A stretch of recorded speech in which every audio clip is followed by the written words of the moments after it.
Alright YouTube, today we'll be covering Twisted Marsh, and I'm thinking I'm going to do it in a slightly different way today than going through and trying to explain every single one of these skills and mechanics that are one by one before you even enter and stuff, because I feel like it'll just take too long and I'd like to kind of try to simplify things as best we can.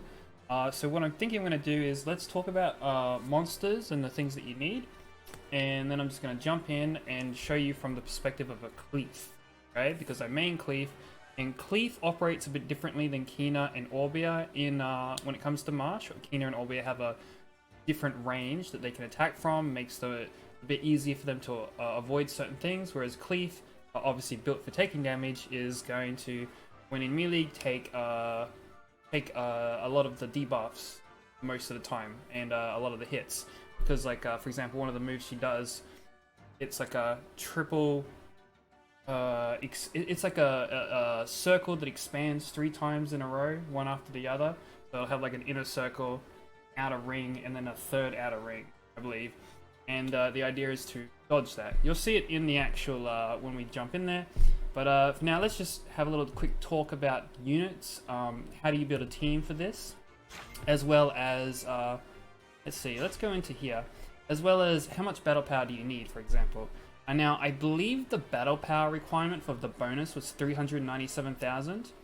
And unit-wise, most people are going to be running one healer that can cleanse. Okay, so a Navel, Lulu. Some people have run Shushu, but you need to be careful with this boss because she can steal buffs. Okay?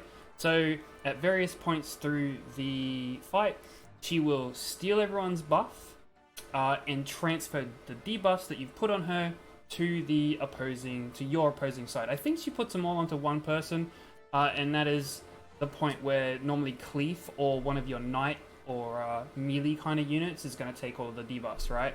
So, generally speaking, I think like whoever has provoke on her is generally going to take them, but she also has like a kind of a mark that I think she uses to indicate who's going to get hit with the debuffs as well. I'm not 100% sure. It's in the skills there somewhere. Either way, all you need to know is that if you're in melee range, you're probably going to be the one that gets hit with these debuffs, so be very careful, especially if the people that you have come with are using a whole bunch of damage over time debuffs, which is why I have Kuma in my team.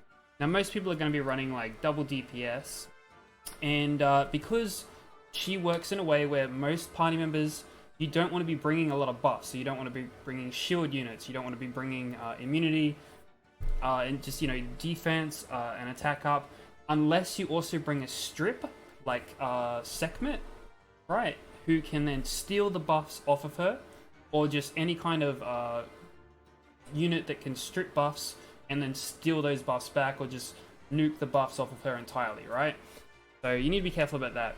But in most cases, you're going to want units that, like for example, we've got Argon here, that they do damage based on the amount of harmful effects applied if you can. So we've got the Wind Vampire, we've got Naomi here, the Wind Cat, even Amir here does damage based on the amount of dots and such that are on the monster, I think.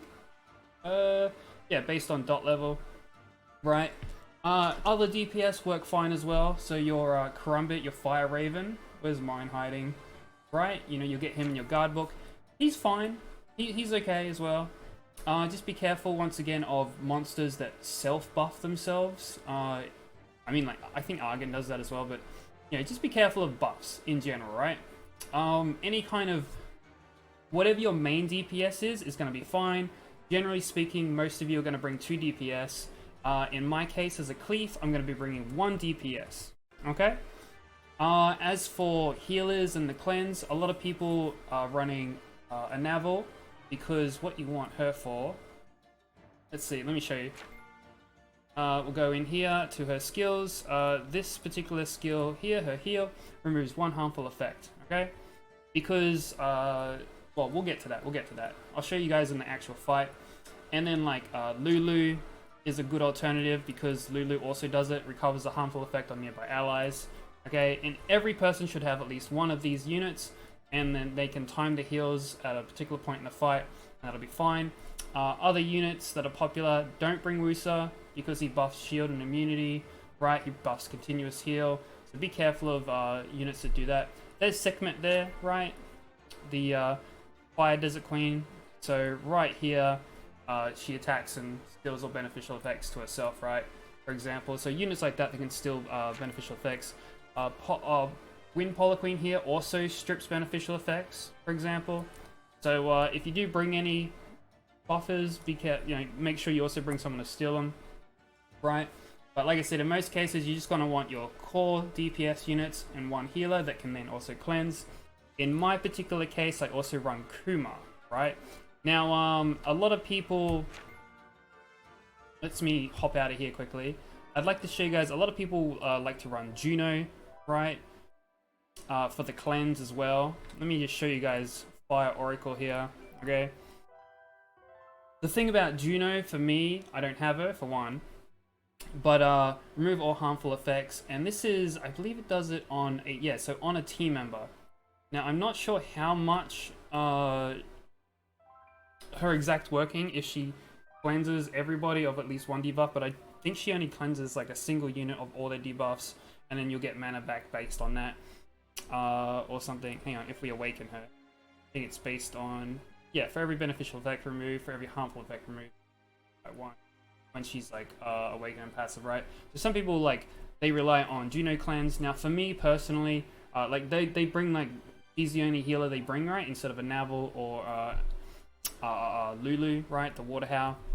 For me, I'm running Kumar because what I found was that as a cleave, I keep getting the big stack of debuffs all onto me on my own, right?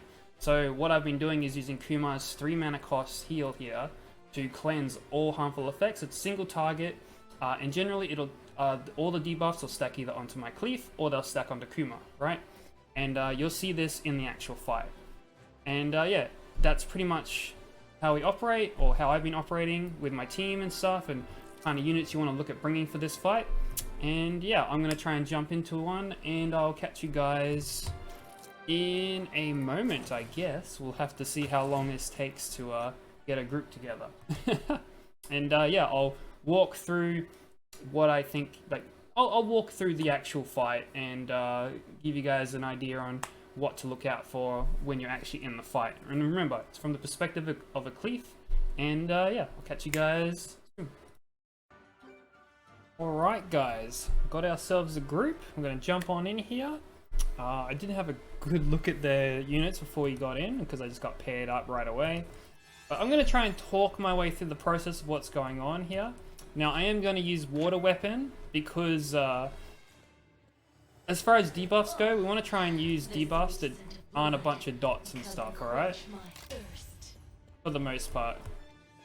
Because the more dots, the more difficult it is for the cleanse. Now you see those, see how he got that little droplet debuff and then he got a couple of debuffs on him?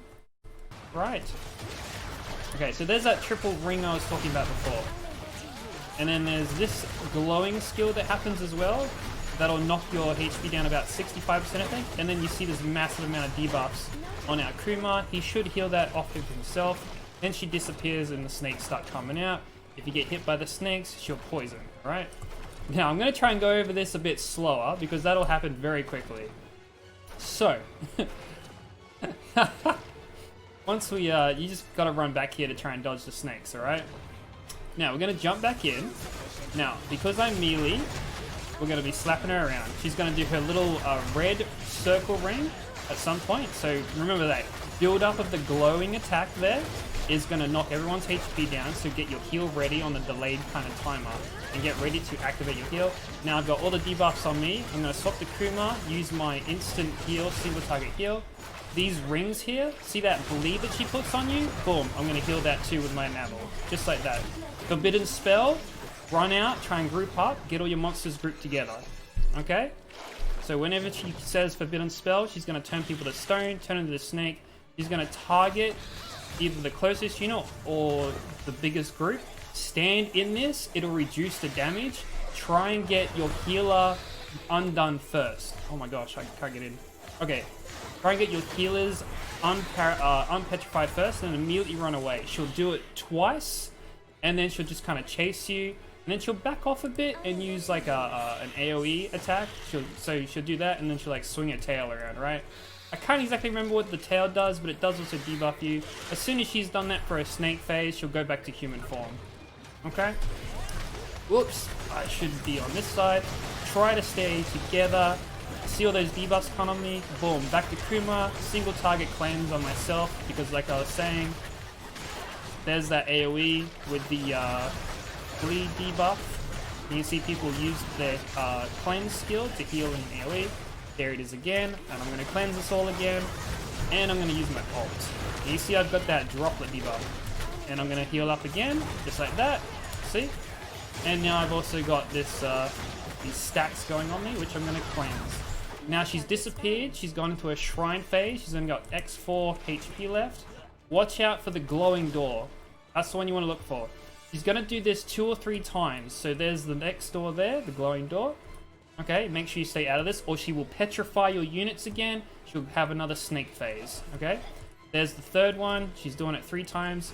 Often she does it twice. Sometimes she does it 3 times. Luckily, we got to see it 3 times.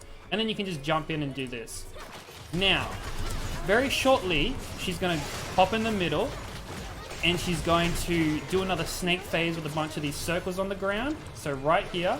So be aware that these circles will snare you, they'll slow you down if you walk on them, in which case you'll get hit by these snakes much easier, okay? Which again, they put poison on you if you get hit by them. See this speed debuff? And I'll show you guys if I can get hit by one of these snakes. So now I've got poison on everyone. So jump back in here, hit her again, and away you go, right? You see all these debuffs and stuff. Now, once she hits X3, oh yeah, that glowing skill, by the way, that's the one that still debuffs. And sends off, see all these debuffs here that she just transferred to us? Okay, so now that she's X3'd, the next time that she disappears and flashes into the middle, right here, no more snakes. See this X3 health bars left? There's no more snakes, there's only her teleporting into the middle and using this circle skill. Okay, or sorry, she uses that skill that axes your HP by 65% or so first. And then she'll start using this circle skill on people, okay? And you see people are cleansing it off and stuff, and we're doing great. Everyone's together. There's that heal again. Hopefully someone else heals us. I will heal us. Okay. And away we go. Look at that. Pretty clean overall. Oh. Heal me. Cleanse me. Cleanse me. Kuma ran away. No, Kuma, who'd you heal then? She'll be in the middle here. Heal me, Kuma. You bugger. Other people can heal. Can you heal me? Okay, whatever. There we go. So Kuma was running away out to get out of the circle at the same time I needed that cleanse.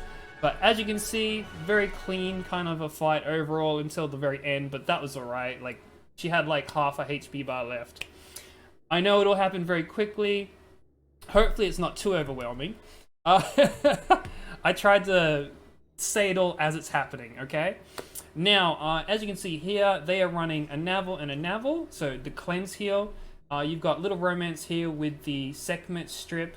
You can see that both of them are running the Wind Vampire, who does damage based on the amount of harmful effects on the enemy, because he's just like one of the best units for this boss, because everyone's just stacking harmful effects on her.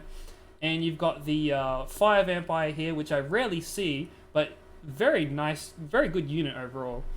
Counted as a support, but actually does DPS, increases like mana regen and all kinds of like skill regeneration and stuff. Really cool unit overall, really nice to see like a couple Orbias running that, because we had pretty good DPS.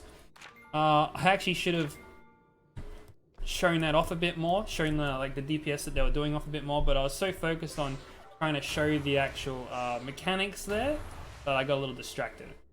Anyways, hopefully that was helpful for you guys. Yeah, I think we hit every kind of mechanic that kind of you want to see as like a, this is what to watch out for. Okay, I'll watch the video back. If I feel like adding more, I'll add more, but yeah, other than that, guys, good luck. Just you know, like I said, be very careful of the actual the glowing and the build up, and when especially keep an eye on when she hits ×3 HP bars left, because you can get caught up between when she teleports to the middle and starts doing the poison snakes with the circles on the ground, right, that snare you. If she isn't at X3 and under, it's gonna be those poisonous snakes. As soon as she hits that X3 and under, it's gonna be that glowing build-up attack that axes your HP by like 65% or so. So be aware of that transition. Try not to get caught out by it. It has caught out a few of my public games before. And yeah. Oh yeah, and obviously make sure your units are on follow, right? But yeah, I'll catch you guys on the next one. Peace.